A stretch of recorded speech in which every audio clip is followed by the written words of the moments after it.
れ CPU のウォーターブロックのお話。なんか世界一を目指すって言ってたけど大丈夫なのかな。はい、皆さんこんにちは、ポラリスです。今回作るメイン PC で使う予定のこのウォーターブロック、超高解像度の液晶のかっこよさに衝撃を受けて即決でポチったんですが、実際に届いてみると、なんと液晶が上下逆に取り付けてあるという衝撃の事実が発覚。しかもこれ製造工程のミスじゃなくて設計段階から上下逆になっていると知って2度びっくり。確かに Windows の設定で180度回しとけば見かけ上問題ないのは確かなんですけど、なんかモヤモヤしますよね。それとこれを買った頃にはあんまりライバルらしい製品はなかったんですが、最近はこの龍神2360みたいに会員水冷でもこの部分に液晶が搭載されている製品が増えてきたので、なんかこうインパクトに欠けるという感じがしてきたんですよね。同じような感じの商品がサーマルテイクからも発表されてますよ。こっちはメモリーにも液晶がつくんですね。というわけで、このウォーターブロックにもともとついているこんな逆さまの液晶とはさよならして、世界最大の液晶を搭載したウォーターブロックに改造することにしました。早速搭載する液晶パネルを探してみたんですが、国内ではなかなか売ってないんですよね。そこでアリエクスプレスの沼に手を出したんですが、正方形に近くて4インチから5インチくらいの液晶ってなかなかないんですよね。あってもこのサイズだと 640×480 みたいな解像度が低いものばかり。そうした中でとりあえず買ったのはこれ。7インチでありながら 1920×1200 の解像度を持つ液晶です。ただこの液晶、おそらくタブレット用だと思うんですが、 CPU のウォーターブロックに使うにしては横に長すぎてちょっと微妙な気もします。7インチってこのタブレットの液晶と同じだけど、本当にこんな大きいのをこの場所に取り付けられるんですかね。ただアリエクスプレスって海外通販だから注文して届くまでに 2,3 週間かかります。だから悩んでいる時間がもったいないと、とりあえずこいつを頼んでおいて、もし他にいい液晶が見つかったら追加で注文することにしました。なんですが、アリエクスプレスの業者ガチャで見事に外れを引いてしまいました。発送後に表示されているトラッキングナンバーがいつまでたっても追跡サイトで該当なしになるんで問い合わせたんですよね。そうしたら回答が、送ったんだけど日本の税関に送り返されたんだよ。もう一回送ろうか。今までのパターンからしてこの期間で日本の税関まで届くはずがないんで、この業者絶対送ってないだろうというのは想像ついてたんですが、とりあえずすぐ再送してくれって言ってみたんですよね。わかったよ、送るよ。とは言ったものの、丸2日経っても発送したという連絡は来ません。しびれを切らしてなんで連絡をくれないのかと聞いてみました。やあ、君かい。僕は君にメッセージを送ったんだけど、どうして君に届かなかったんだろう。わからないよ。もう2日も経ってんだぞ。ちゃんと送ったのかと問いただしました。もちろん君が必要なら送るよ。その代わりこれでいいかい？実は部品のテストをしてたら問題があることが分かったんだ。は、何を今更って感じですよね。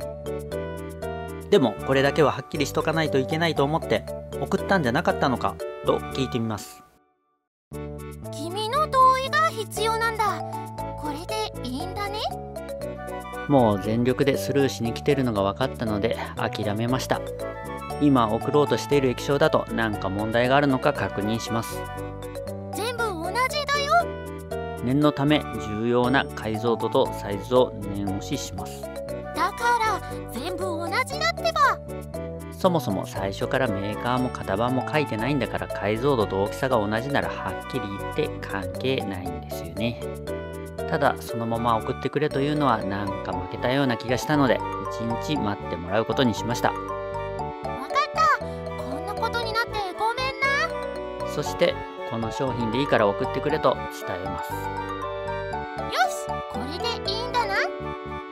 もうここまで来ると気持ちはこの液晶が欲しいというより、この業者がちゃんとしたものを送ってくるのか、そっちの方にシフトしています。わかった。今日送ることにするよ。知らせがあるんだ。実はもう返金されてて、このままじゃ送ることができないんだ。悪いけど新しく注文を入れてくれるかい？この時点で画面を見ても発送のキャンセルは確認できたけど返金処理は確認できなかったんですよね。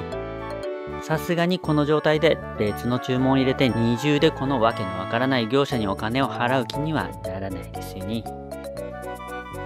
アリエクにコンタクトはできるかい？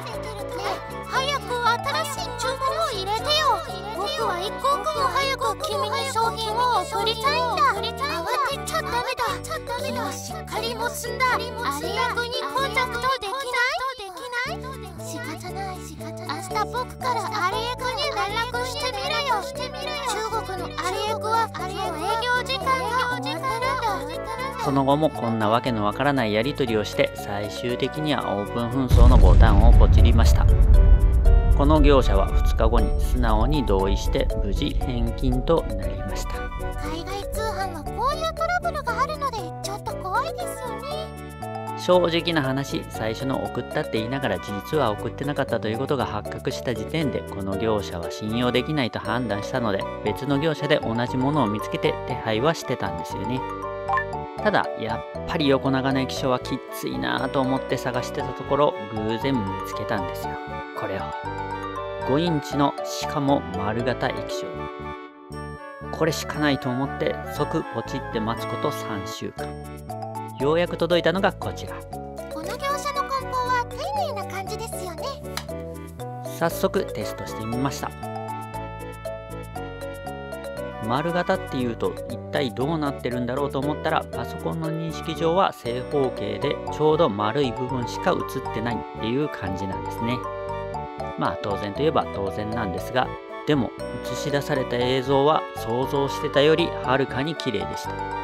一つ残念なのはグレアパネルなので反射が気になるところ。ノングレアの保護フィルムを貼ることも考えたんですが今回はこれでいくことにしました。この後スタートボタンが押せなくて電源が切れないって騒いでたのは内緒です。あとはこのサイズに合わせて 3D キャットで液晶以外のパーツを作っていきます。最初に作ったのは液晶との合わせ部分。この液晶を見るとここで固定してしまうのが楽そうです。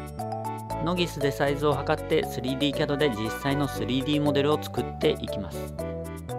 3D モデルができたら 3D プリンターで造形。合わせてみるとよし、バッチリです。あれれ、何か転がってますよ。ここができればあとは 3D キャットの中でゴニョゴニョするだけ。僕が 3D プリンター用のモデルを作るときに気をつけているのが極力サポート材をつけなくてもいい形状にすること。サポート材がついてしまうとどうしてもこんな風に汚くなってしまうんですよね。そのために本体はいくつかの層に分割して作ることにしました。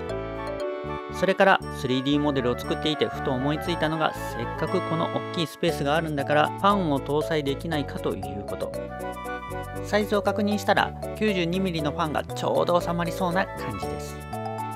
どうしてせっかくの水冷なのにファンをつけるのって思いますよね。ここにファンをつける理由はマザーボードの CPU 周りって空冷の CPU クーラーの風があることを前提になっている設計が多いんですよね。この CPU 周りについているのは CPU に安定した電力を供給する VRM と呼ばれるところ。巨大なヒートシンクがついているということが表しているようにここって相当熱くなるんですよね。あとはメモリー。当然こういうところに風はないよりはある方が理想です。というわけでファンを搭載することにしました。ただし騒音をまき散らすようになるのは避けたいので最低速で静かに回す予定。ファンの搭載が決まったところで設計はさらに下の層へと進んでいきます。ここで問題になったのが高さ。実は水冷配管を熱で曲げるとこれくらいの大きさになってしまうんですよね。これをかわして液晶をつけようとするとこんな風にグラボよりはるかに前に出っ張る形になる。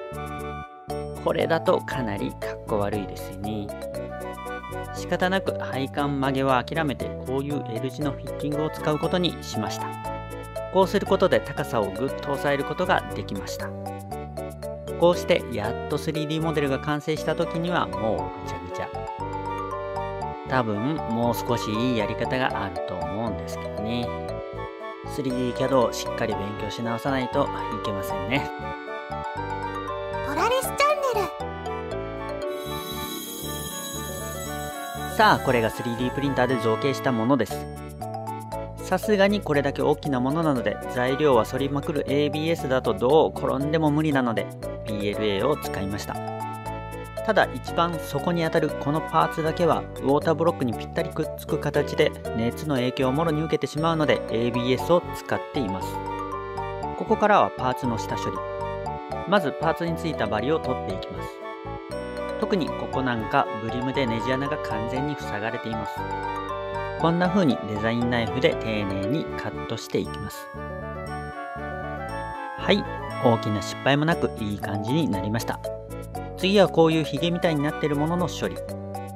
僕はタバコを吸わないのでわざわざライターを買いました。どうですか？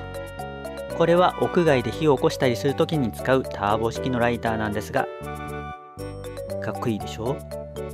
なんかこうハイボールでバシッと決めたくなる衝動に駆られますよね。なんかポラリスは「わー」とか「もう」とか「やばいやばい」とか悲鳴のような声を上げながらやってますよ。どうやらターボ式だと火力が強すぎるみたいです。多分普通のチャッカマンみたいなものの方が良かったでしょうね。あとは今回唯一サポート材がついたところの処理。こんな風に手で取れるところは手で取って、あとはデザインナイフで仕上げます。やっぱりこう微妙な感じになりますよね。次に必要なところにネジ山を切っていきます。ネジ山を切るにはこういうタップを使います。使い方は単純にねじ込むだけ。当然事前に少し小さめのネジ穴を開けておかないといけないんですが、それは 3D プリンターで造形の時に開けてあります。こんな風にお手軽にネジ山が切れるんですが、弱点はこんな風に貫通した穴かかなり深めの穴が開いてないとダメなんですね。次はこの1層目と2層目の部分を接着していきます。こういうタッピングネジでの固定も考えたんですが、厚みが少なくてネジの食い込み代があんまりないから、この部分だけ接着剤を使うことにしました。位置合わせと接着剤の強度補助を兼ねてダボ付きの要領で接着します。計算より少しきつめだったのでちょっとやばかったんですが、最後は強引に押し込みました。あとは接着剤が固まるまで1日放置。翌日ですよ。こんな感じで綺麗にくっつきました。この辺り接着剤が少しはみ出しているところがあるので、耐水ペーパーで軽く削って処理します。はい、これで下処理が終わったので、次は仮組みをしていきます。構造的にはまずこの溝に液晶をはめ込みます。次にこのパーツで液晶を押さえる形ですね。ここは液晶の制御基板を固定する場所。回ってしまうのはこの爪で防止します。そしてこれがファンと制御基板との距離を保つスペーサー。ファンで送る風の空気の取り込み口の役目もしています。ファンはこの中にネジ止めをして、ここまでを全て貫通する形でネジ止めします。液晶側はこんな感じ。いやー、一発で完璧ですね。さすが僕です。あれ？なんかこの前より増えてますよ。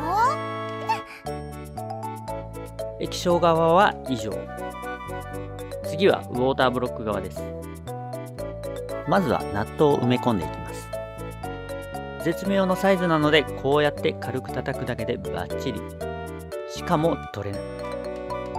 完璧じゃないですか。次はこちらのパーツも同じようにナットを打ち込んでいきます。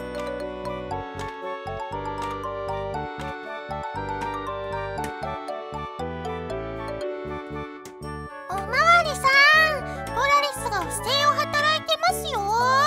痛い。おまわりさん。おまわりさん。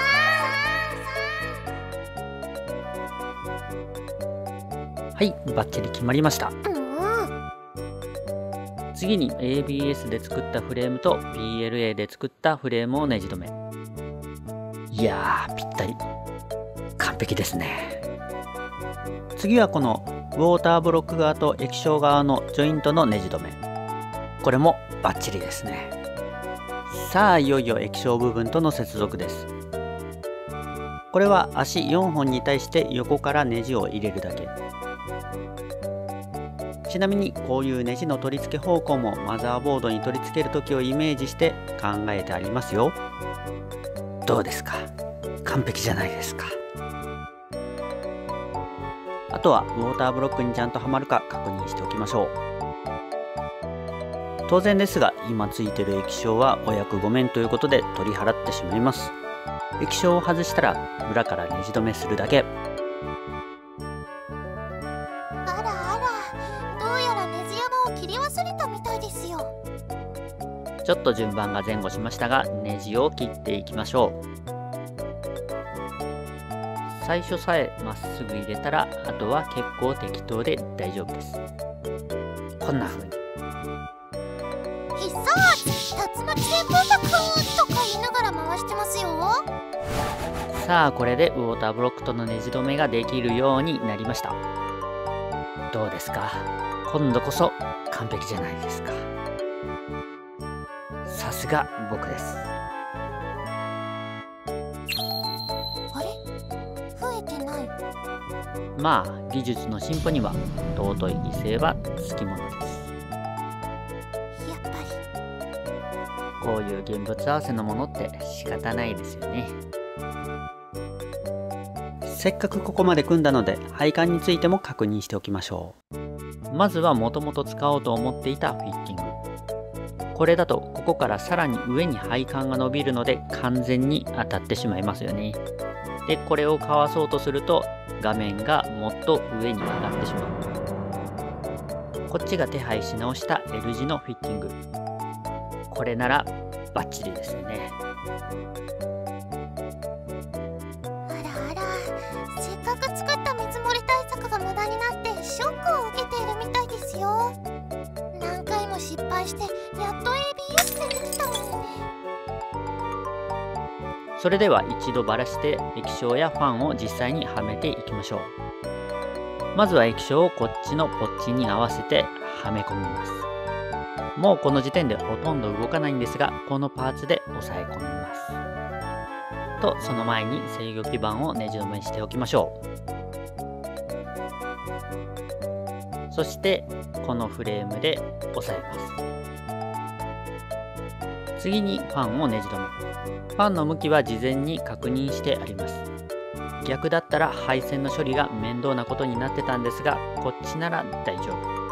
最初の計画ではここから HDMI とマイクロ USB の配線を出す予定だったんですが、ちょっと露骨に配線が出っ張るとかっこ悪いので、こちらからに変更します。そのためにはこういうケーブルを調達しました。あとはさっきと同じ手順で組み上げていきます。さあ、どうですか？完璧じゃないですか。早速テストをしてみましょう。ここでパスワードを入れてログインすると画面が表示されるはずです。いきます。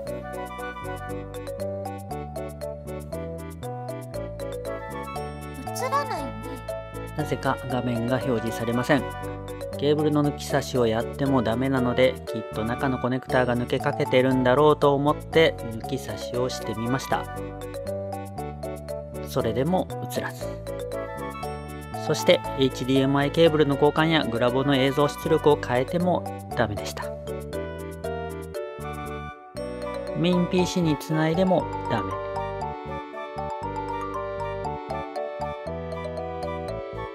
ディスプレイとしては認識してるんですが、画面はこんな感じでチラチラするだけ。そんなに壊すような要因はなかったはずなんですけどね。基板を見ても傷ついたり壊れたりしてるところはありません。新しいものを買い直そうと思ってもなんと今中国は春節の休み中というわけで完全に積みました。とりあえずこの改造は保留です。まったく1台の PC を組むのに何ヶ月かけてるんだよという感じですが、僕としてもこのメイン PC を1日も早く稼働させたいので、こういう後で追加できる要素は後回しにして、とりあえずの稼働開始を目指すことにしました。そう、サグラダ・ファミリアのように増築を重ねる形で完成させたいと思います。そしてそのサグラダ・ファミリアにちなんで、これからこのメイン PC プロジェクトをサクラ PC プロジェクトと命名して今回の動画を終わりたいと思います。それではまた次の動画で。